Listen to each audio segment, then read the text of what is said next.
Hello everyone. Today we are going to talk about Virginia Woolf, who was born on January 25, 1882 in London.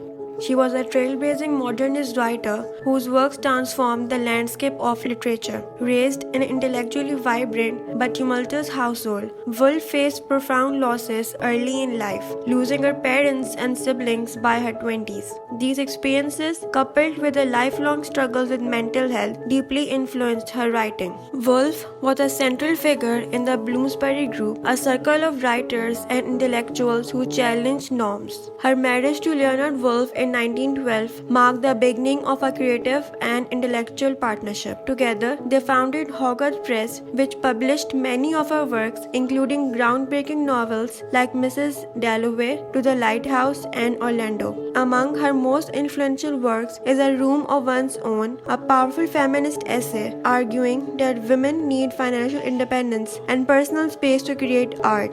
Woolf famously declared, "A woman must have money and a room of her own if she is to write fiction," a statement that continues to inspire discussion on gender and creativity. Woolf's innovative use of stream of consciousness and her exploration of human psychology earned her claim as one of the 20th century's greatest writers. However, she struggled with bipolar disorder, which ultimately led to her death in 1949. Despite this, her legacy lives on as a beacon for literature innovation and women empowerment.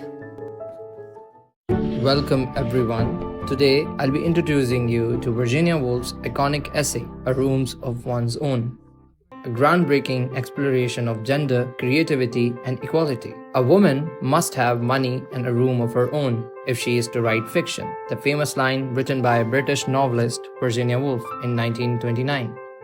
It addresses a critical question of her time, that why have men rather than women authored most of the great works of literature. Woolf's essay, written in the period of great change, argues that women's future in art and literature hinges on challenging and changing deeply ingrained beliefs about their societal roles. She highlighted that education is the cornerstone of women's emancipation, enabling them to gain voice and contribute meaningful to the culture. At the heart of Woolf's argument, that is the assertion that women have been long denied, both physical and intellectual, to think, read, and develop creative individuals.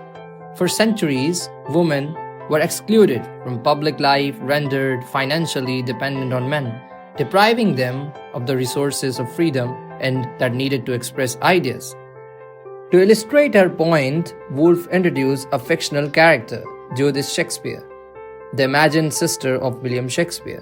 Unlike her brother, Judith does not have access of education or encouragement to develop her talents. Instead, she is confined to the domestic life, where her creative aspirations are stifled. As a result, her thoughts remain unwritten and her potential is lost in the history. Woolf contrasts Judith's fate with William Shakespeare's success, noting that his achievements were not purely as a result of talent. He was afforded the opportunity to explore his creativity through education, participation in public life, and the ability to earn living as a professional writer. Woolf argues that if Shakespeare had to be born a woman, he would not likely had a chance to write. The world would have been deprived of his work. Judith serves as a metaphor for the historical exclusion of women from literature, art, and public life. Her silencing reminds us of the systemic barriers women have faced and invite us to reflect how many great works by women might have been lost due to the unequal opportunities given to women.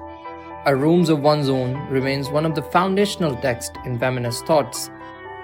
It challenges us to reconsider how societal structures have historically limited women. Potential asks us to imagine a world where everyone, regardless of gender, has a freedom to create.